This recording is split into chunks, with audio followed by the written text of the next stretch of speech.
वैश्विक महामारी कोविड-19 की चुनौतियों से उभारकर सशक्त राष्ट्र के नवनिर्माण की कल्पना के साथ आदरणीय मोदी जी के नेतृत्व में हाल ही आत्मनिर्भर का भारत का बजट राष्ट्र के सम्मुख प्रस्तुत किया गया। आप सबको जैसा कि ज्ञात है, वैश्विक महामारी कोविड-19 विश्व भर की अर्थव्यवस्था के लिए कई चुनौतियां लेकर आई। हमारे देश में भी जब ये महामारी आई तब माननीय प्रधानमंत्री श्री नरेंद्र मोदी जी का ये संकल्प था कि एक भी गरीब भूखे पेट इस महामारी के चलते ना सोए। देश की 80 करोड़ जनता के लिए 8 महीनों के लिए सतत मुफ्त में राशन प्रदान किया प्रधानमंत्री गरीब कल्याण योजना के माध्यम से। ये भी कहना ठीक होगा कि विषम परिस्थितियों से जूझते हुए हिंदुस्तानी के लिए प्रधानमंत्री जी ने अर्थव्यवस्था की दृष्टि से आत्मनिर्भर भारत पैकेज की भी घोषणा की। इसमें 1 lakh crore agri infra fund, महिलाएं जो समूह में काम करती हैं उनके लिए क्रेडिट की राशि को 10 लाख से 20 लाख तक का बढ़ाना, एमएसएमई को हमारे देश में 3 लाख करोड़ से ज्यादा का समर्थन बैंक की व्यवस्थाओं से इसको प्रतिस्थापित करना, आत्मनिर्भर भारत पैकेज में सतत जनता की, उद्योग की, किसान की, महिला की और नौजवानों की मदद नरेंद्र मोदी सरकार ने की। हाल ही में जो बजट प्रस्तुत हुआ, सर्वस्पर्शी वो बजट राष्ट्र के नवनिर्माण में एक अहम भूमिका निभाने वाला है। हमारे देश की स्वास्थ्य व्यवस्था को और भी सशक्त करते हुए 2,23,000 करोड़ का आवंटन बजट में किया गया। जैसा कि आप सबको ज्ञात है, देश में कई कस्बों में, कई जिलों में लैब की व्यवस्था की दरकार थी। देश में कई ब्लॉकों में क्रिटिकेयर हॉस्पिटल की दरकार थी। चुनौतियों के समय में देश जो नरेंद्र मोदी जी के नेतृत्व तले एकजुट होकर खड़ा रहा, उसी राष्ट्र के बेहतर स्वास्थ्य के लिए आत्मनिर्भर स्वस्थ भारत योजना का उल्लेख और घोषणा इस बजट में की गई। हमारे राष्ट्र में सड़क निर्माण के माध्यम से अर्थव्यवस्था के निर्माण में नरेंद्र मोदी जी की सरकार ने विशेष कैपिटल एक्सपेंडिचर की दृष्टि से मात्र सड़क निर्माण में 1 लाख करोड़ के कैपिटल एक्सपेंडिचर का आवंटन देखा। जल जीवन मिशन अपने आप में स्वतंत्र भारत में हर गरीब परिवार तक स्वच्छ पीने का पानी पहुंचाने का मिशन है। इस मिशन के अंतर्गत विशेष ग्रामीण अंचल में अब तक 2,30,00,000 से ज्यादा परिवारों तक इस मिशन के माध्यम से स्वच्छ जल पहुंचाने का कार्य मोदी सरकार ने किया। हाल के इस बजट में आवंटन शहरी इलाकों में भी जल जीवन मिशन को प्रतिस्थापित करने का हम सबने देखा। हमारे देश में विशेषतः वो गरीब परिवार जिसमें बहनें रसोई में हर दिन धुएं से संघर्ष करती, उन परिवारों में से 8 करोड़ परिवार ऐसे हैं जिन लोगों ने उज्ज्वला योजना के माध्यम से मोदी सरकार में स्वच्छ ईंधन प्राप्त किया। हाल का आत्मनिर्भर भारत बजट, एक महिला होने के नाते मैं आनंदित हूं कि उस बजट में उज्ज्वला योजना के अंतर्गत 1 करोड़ नए परिवारों को जोड़ने की एक नई कल्पना को हम सब ने देश की संसद में प्रस्तुत होते देखा। कृषि कल्याण की दृष्टि से माइक्रो इरिगेशन फंड को वित्त मंत्री जी ने दुगना किया। मोदी सरकार में किसान और डिजिटल इंडिया का स्वप्न साकार तब हुआ जब लगभग 1,70,00,000 किसान इनाम की डिजिटल मार्केटिंग व्यवस्था से जुड़े। इन 1 करोड़ लगभग 70 लाख किसानों ने एक वित्तीय वर्ष में 1 लाख करोड़ से ज्यादा का ट्रेड अपनी उपज का ई-नैम प्लेटफॉर्म पर किया। हाल ही के आत्मनिर्भर भारत बजट में ई-नैम की व्यवस्था को अब और भी विस्तार किया जाएगा। देश की 1000 और मंडियां ई-नैम से जोड़ी जाएंगी। हमारे ग्रामीण अंचल में विशेषतः जहां पर ट्राइबल परिवार हैं, उनको इस बजट में विशेष प्रावधान दिया गया। शिक्षा की दृष्टि से एकलव्य मॉडल स्कूल हर ट्राइबल जिले में स्थापित हों, इसकी व्यवस्था बजट में की गई।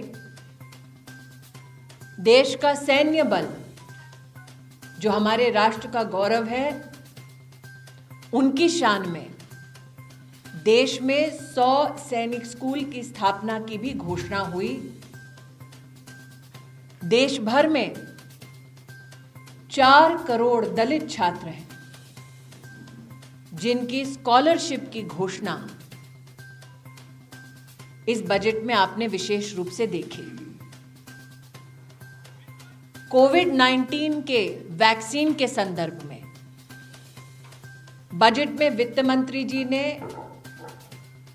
35,000 करोड़ रुपया आवंटित किया, इस विश्वास के साथ कि अगर और भी दरकार होगी वैक्सीनेशन में तो उसके लिए वित्त मंत्रालय व्यवस्था को पूर्ण करेगा।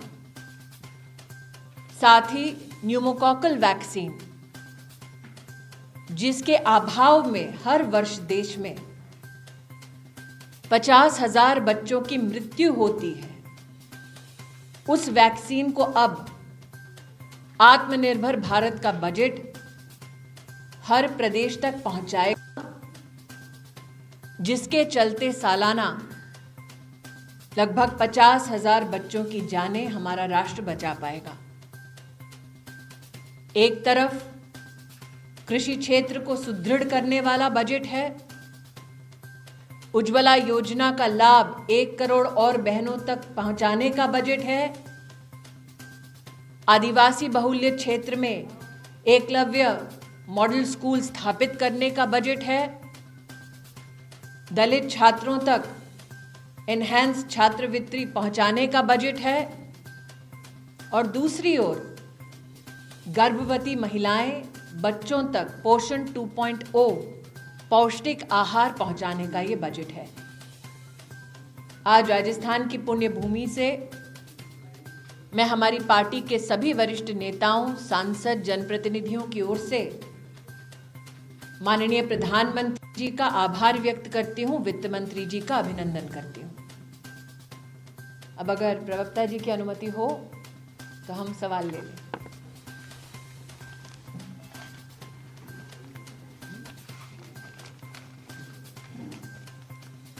धन्यवाद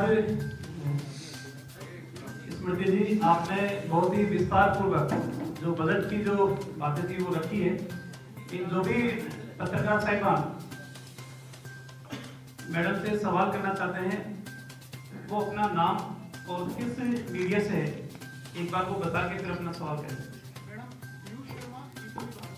जी, मेरा सवाल है कि आपने बजट खूबियां गिनाई, तमाम मंत्री तमाम बीजेपी के नेता खूबियां गिना रहे हैं, लेकिन ये बड़ा सवाल है गैस के सिलेंडर लगातार महंगे हो रहे हैं।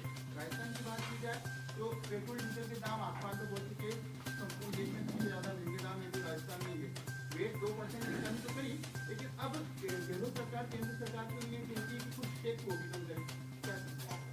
मैं इतना ही कहना चाहूँगी कि जिस प्रकार से खाद्य व्यवस्था को गरीब की दृष्टि से सुदृढ़ किया गया है, उससे गहलोत सरकार भी अपने आप को जुटला नहीं पाएगी।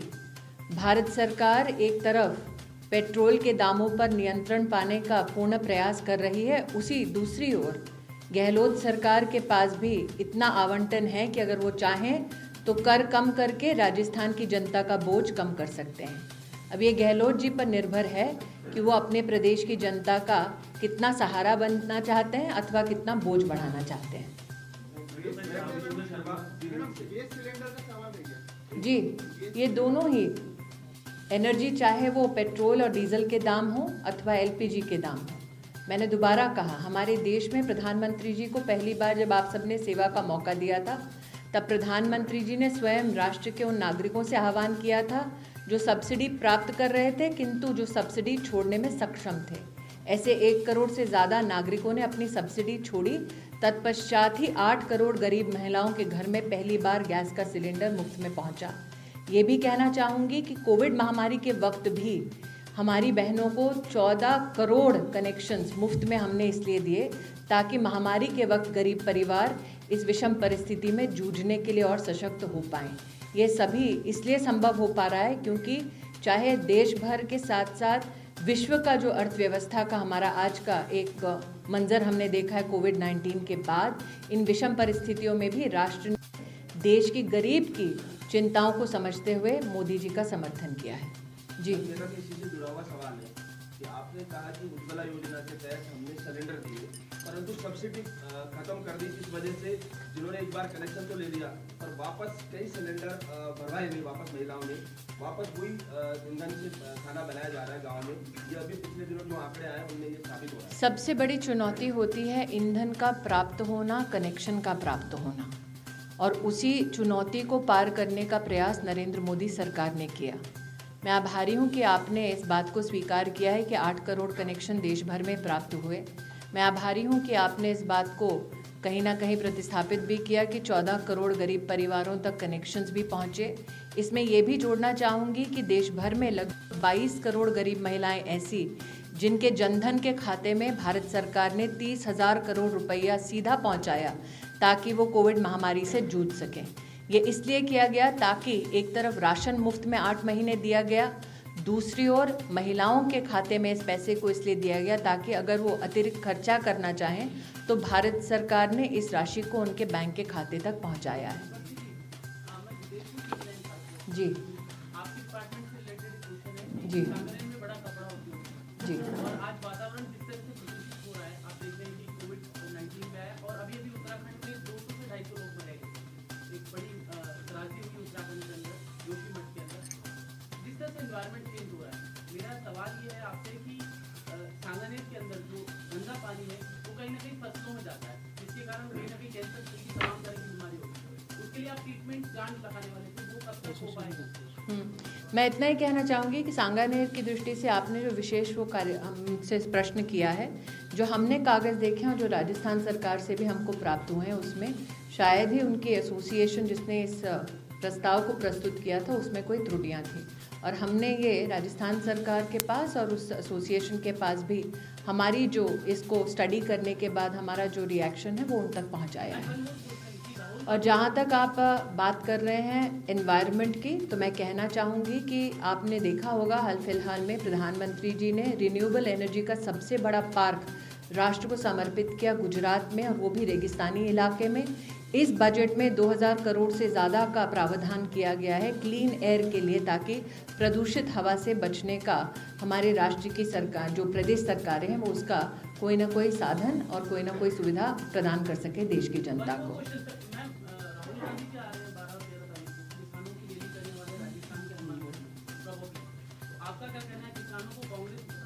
10 दिन गिनवा कर गए थे राहुल जी कि 10 दिन में वो कर्जा माफ़ करेंगे। वो 10 दिन कब पूरे होंगे, राजस्थान के किसान उसका इंतज़ार कर रहे हैं। दूसरा, कल ही आपने तोमर जी के भाषण को अगर सुना तो विशेषतः जहां पर कांग्रेस की पंजाब की सरकार है, उन्होंने अपने कॉन्ट्रैक्ट फार्मिंग के कानून में किसान के लिए 5 साल की सज़ा की वहां पर घोषणा की उस कानून में।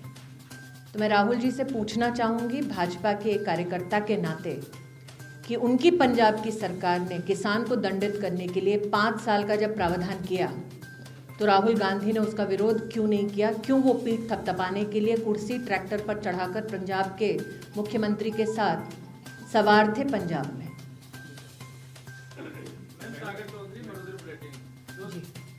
दिल्ली के चारों तरफ जो किसान बैठे हैं उनके चारों तरफ जो किलेबंदी की जा रही है और जो किसान जो कानून के लिए कृषि कानून वापस लेने की मांग कर रहे हैं, उसके केंद्र सरकार के आगे क्या मंशा है? मैं इतना ही कहना चाहूँगी, बार बार कृषि मंत्री जी ने कहा है जो भी कानून में गलती बताकर चर्चा करना चाहें हम चर्चा के लिए तैयार हैं। 11 राउंड की चर्चाएं हो चुकी हैं। साथ ही बार बार भारत सरकार ने आह्वान किया है कि हम सब मिलकर अगर चाहते हैं कि किसान की उन्नति हो तो इस बात को भी स्वीकार करें कि मोदी सरकार ने किसान सम्मान निधि के अंतर्गत देश के 10 करोड़ किसानों के बैंक के खाते में 1 लाख करोड़ से ज़्यादा पैसा सीधा उनके बैंक के खाते में मुहैया कराया। राजस्थान के किसान का ही अगर मैं एक उदाहरण ले लूं तो कपास की MSP के ऑपरेशन में राजस्थान में अगर आप देखें तो एक वित्तीय वर्ष में 2020-21 में 9 लाख बेल, जिसके अंतर्गत 1.5 लाख किसानों को फ़ायदा हुआ है MSP के ऑपरेशन से। और अगर आप इसी की तुलना उस वक्त से करें जब केंद्र में कांग्रेस की सरकार थी तो 2013-14 में कपास की खरीद में कांग्रेस ने MSP में मात्र 90 करोड़ खर्चा किया था पूरे देश में। मोदी सरकार ने उसी कपास की खरीद में जनवरी तक 25,000 करोड़ रुपया खर्चा किया है। तो किसान के प्रति किसकी सद्भावना है, आपको ये आंकड़े स्वयं बताएंगे।